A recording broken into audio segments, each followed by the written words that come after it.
Bonjour à tous et bienvenue dans cette nouvelle vidéo. On se retrouve aujourd'hui pour la deuxième manche qualificative pour tenter d'aller au championnat du monde de grande fondo. Nous sommes aujourd'hui en Belgique, on part pour 140 km, c'est parti. Dans l'actualité de ce dimanche, il y a également cette course cycliste marquée par un gros accident ce matin au lac de l'Odeur.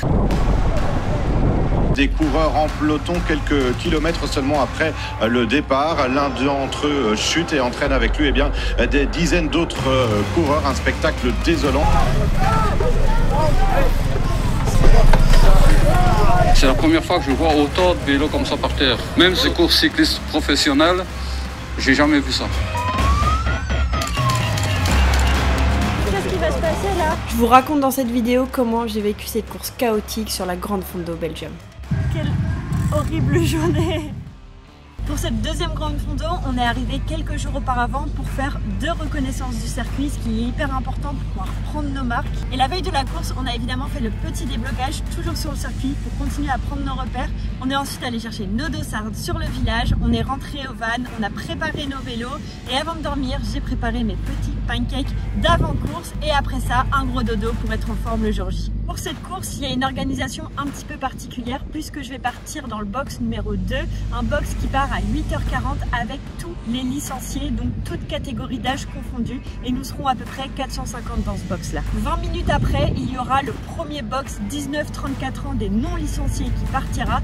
2 minutes après, un deuxième box 19-34 ans, toujours des non licenciés. Donc ce dispositif il est un peu particulier puisque j'aurai donc 20 minutes d'avance sur 2 box de 600 personnes de ma catégorie d'âge, et moi je vais me retrouver dans un énorme peloton de 400 cyclistes avec sûrement des féminines mais surtout toutes catégories d'âge confondues. L'objectif de ma course sur ce parcours de 140 km avec 1600 de dénivelé, ça va être évidemment de faire le meilleur résultat possible et potentiellement d'aller chercher la qualification au championnat du monde. J'ai fait un parcours similaire il y a 2 semaines à la Vendéenne avec le même nombre de kilomètres et le même dénivelé et le même profil de côte qui s'enchaînent, et j'ai fait un super bon résultat avec à peu près une moyenne de 33 km/h. J'ai des repères, je sais de quoi je suis capable, donc il va falloir vraiment que je m'accroche pour tenir des groupes, ne pas faire d'erreur, ne pas partir trop vite comme j'ai pu faire à The Millars, et j'espère que je franchirai la ligne d'arrivée sans incident avec la plus grosse moyenne possible. Mais je pense que vous l'avez bien compris, cette course elle ne va pas du tout se passer comme prévu et encore moins sans incident. Donc on se retrouve directement sur cette ligne de départ. Je suis accompagnée par Quentin qui est juste à côté de moi, et ça me rassure parce que je me sens pas vraiment bien. C'est vrai que je suis toujours hyper stressée avant un départ, c'est normal, en plus là vous l'avez compris, c'est un objectif qui est important pour moi, mais je sens aussi que mon corps va pas très bien. Je tremble énormément, j'ai la tête dans le brouillard, j'ai limite la tête qui tourne, donc je vais en faire part à Quentin qui évidemment va essayer de me rassurer, mais là il n'y a plus rien à faire, je suis pas très bien, donc il n'y a qu'une seule chose qui va me délivrer finalement, c'est que le départ de la course va être donné et j'espère que ça ira mieux par la suite. Alors dernière petite tape dans le dos pour s'encourager et faire nos au revoir, parce que théoriquement on le sait, c'est seulement à l'arrivée qu'on est censé se revoir. Et ce qui est marrant sur ce départ, c'est qu'on va tous les deux avoir un petit problème pour chausser, mais bon c'est pas ça qui va nous stopper, on arrive quand même à mettre des watts très rapidement, et moi je le sais, ma mission c'est de rester le mieux placé le plus longtemps possible, parce que plus je suis placée lors du départ, plus c'est facile pour moi car je fais moins d'efforts. Alors je vais essayer de suivre un petit peu Quentin qui lui très vite va remonter par la droite, mais c'est vrai que j'ose pas trop, et surtout c'est dès ce premier virage qu'on va sentir que c'est tendu.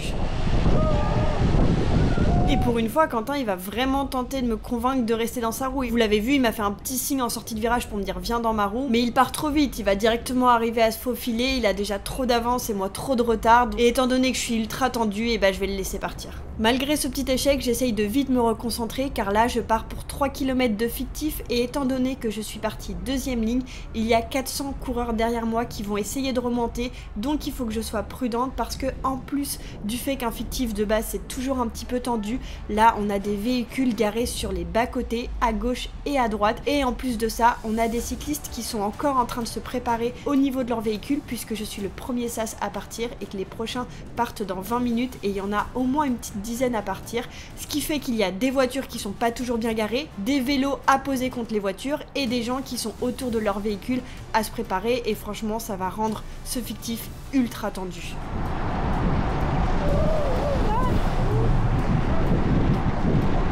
Donc forcément, en l'espace de 3 km, j'ai perdu énormément de place, je me suis fait énormément doubler, mais mon instinct m'a dit de ne pas y aller, de ne pas forcer. Je me suis laissé naturellement décrocher parce que ça va pas du tout. Donc au moment où le départ réel va être donné, ça va accélérer hyper fort et moi je suis en queue de paquet, ça fait tout de suite des cassures et donc ce qui fait que je suis en train de faire le pire départ que je n'avais jamais fait jusqu'à présent. Forcément, vous imaginez bien à ce moment-là que je suis triste et un peu déçue de faire un départ comme ça, mais en même temps, avec du recul, je me dis, si tu le sentais pas, il fallait pas y aller. La course, elle est longue, elle fait 140 km. Il y a le temps de trouver des groupes, que ma course, elle se fasse un peu plus tard, qu'on reprenne des gens et que finalement, tout aille bien, parce que j'ai pas envie de prendre trop de risques, parce que je trouve que les conséquences d'une chute ou d'un mauvais événement, ça aurait trop de dégâts sur ma saison, sur les vidéos YouTube, sur tout ce que je vous partage. Alors c'est vraiment pour ça que j'ai décidé d'écouter ma raison. Peut-être aussi que finalement, j'avais pas des si bonnes jambes que ça, mais je m'en fais pas, la course est longue et je finirai par trouver un groupe. Donc forcément, au moment où je vais me faire doubler par un groupe, je me pose pas la question, j'y vais, je fonce dans les roues et je me dis qu'il va être temps que je me détende un petit peu après ce fictif qui m'a énormément stressée. Je viens de faire quelques kilomètres en solitaire à prendre le vent et à rouler très fort. Donc là, il faut que je me mette dans les roues, que je recalme un petit peu mon cœur et qu'il faut que je garde de l'énergie pour le reste de la course. Mais c'est au kilomètre 8 que la situation va vraiment basculer. Vu que nous sommes le premier box à partir, on a vraiment une bulle course qui est assez impressionnante. On a beaucoup de voitures et de motos qui nous suivent et à ce moment-là, je vais voir que les motos vont ralentir et nous faire des signes aussi pour que nous on puisse ralentir et au loin, vous le voyez, il y a une énorme masse de cyclistes qui fait barrage. Donc mon premier réflexe, c'est de penser tout naïvement qu'ils viennent de stopper la course, qu'il y a peut-être eu un problème lors du départ et donc qu'ils arrêtent complètement le peloton pour relancer de nouveau un départ. Mais plus on se rapproche, plus je sens que c'est pas vraiment ça. Et une fois au plus près, je vais comprendre très vite ce qui est en train de se passer en voyant toutes les personnes dans le fossé. Il vient de se produire une énorme chute massive et donc ce n'était pas un peloton arrêté que je voyais au loin, mais bel et bien tout un peloton au sol. Honnêtement, quand t'arrives sur ce genre de scène, c'est terrifiant, j'arrive plus à réfléchir et ma seule préoccupation, c'est de savoir si je vais apercevoir Quentin au sol. Alors j'essaye de balayer du regard à droite et à gauche en espérant ne pas le croiser par terre, mais en même temps, j'essaye de me faufiler parce que je sais qu'il y a des cyclistes qui sont en train de repartir et donc que la course continue et je dois moi aussi me faufiler au plus vite pour repartir, mais c'est horrible ce qui se passe autour de moi. Il y a tellement de gens blessés, tellement de gens qui hurlent, tellement de gens qui appellent des ambulances, c'est vraiment une scène chaotique. Donc au moment où je repars, je suis complètement affolée et paniquée parce que même si je ne l'ai pas aperçu en traversant la chute, il y avait tellement de monde par terre, ça se trouve je l'ai loupé et ça se trouve Quentin est derrière moi en train de souffrir, blessé avec son matériel cassé et moi je suis en train de repartir pour faire une course et j'ai pas du tout envie de repartir à ce moment-là, mais j'essaye quand même de me ressaisir au mieux parce que je sais que c'est la chose que je dois faire. Et je vais rapidement repérer ce cycliste en rose avec qui j'étais avant la chute, donc je me remets très vite dans ses roues et j'essaye de me calmer, même si j'avoue à ce moment-là dans ma tête ça va à 10 000 à l'heure, je me pose tellement de questions, je culpabilise et je me dis mais comment la course peut continuer dans ces conditions, comment je vais réussir à faire 130 bornes ne sachant pas si Quentin va bien. Mais d'un autre côté il y a aussi l'aspect sportif qui revient puisque je me suis quand même déplacée jusqu'en Belgique pour tenter de me qualifier au championnat du monde, ça fait quelques jours qu'on met tout en place avec Quentin pour être dans la meilleure forme possible, je ne peux pas tout gâcher en paniquant maintenant.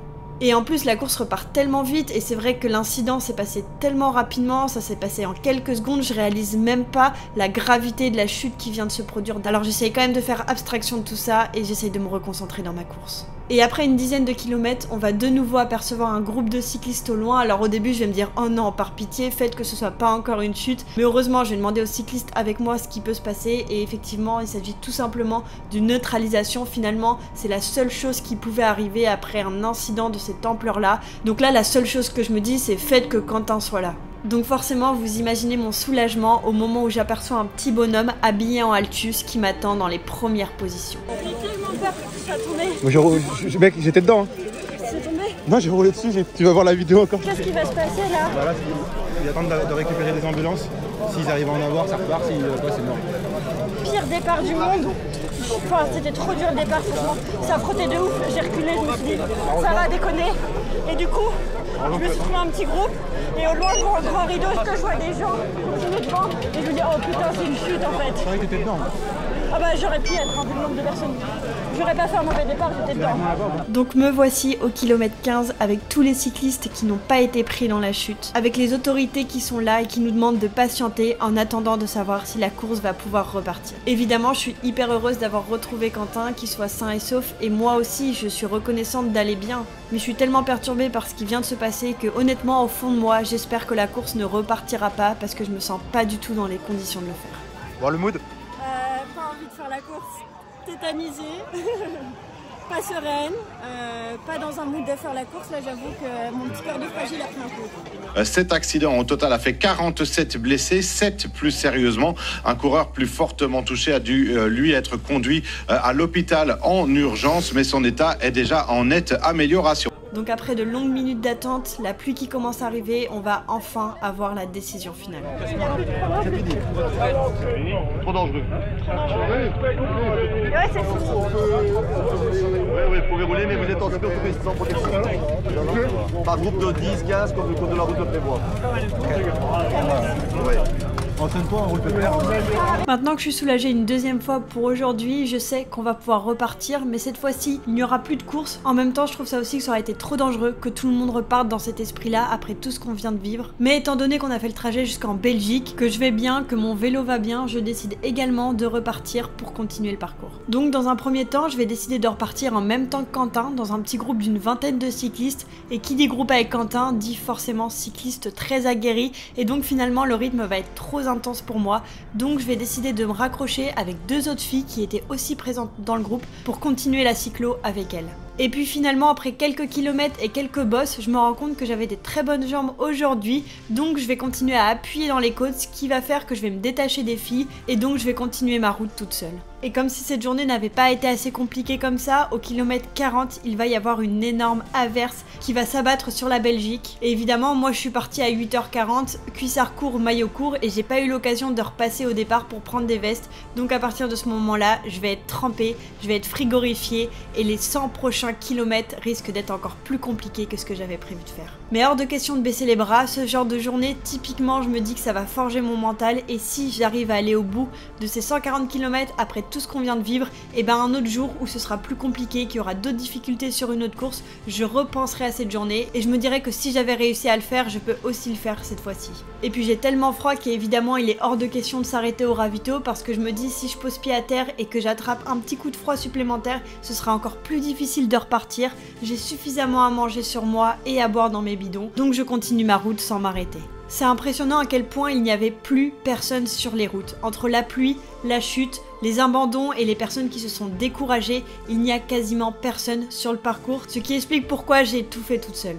Sur les 30 derniers kilomètres, il y a quelques groupes qui vont me rattraper, mais honnêtement, je suis épuisée. C'est des box qui sont partis bien après moi, qui roulent très très vite, et j'ai pas du tout la force de réussir à les suivre.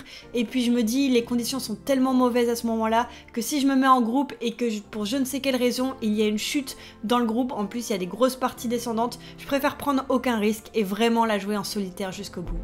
Donc après 140 km, me voici de retour sur le barrage du lac de l'Odeur et je suis hyper fière de moi, hyper fière de ne pas avoir abandonné, d'être allée jusqu'au bout, parce que j'y suis pas allée de main morte quand même, puisque je termine ces 140 km avec quasiment 31 km/h de moyenne, alors que j'ai fait au moins 90% de ce parcours-là en solitaire. Il était hors de question pour moi d'abandonner, je me considère tellement chanceuse et reconnaissante de ne pas avoir été prise dans cette chute. Je remercie mon instinct de m'avoir fait sortir du peloton lors du départ fictif, et donc pour ces raisons-là, je voulais absolument aller au bout de cette trace-là. Alors oui, je suis rincée, mais je suis très contente de l'avoir fait.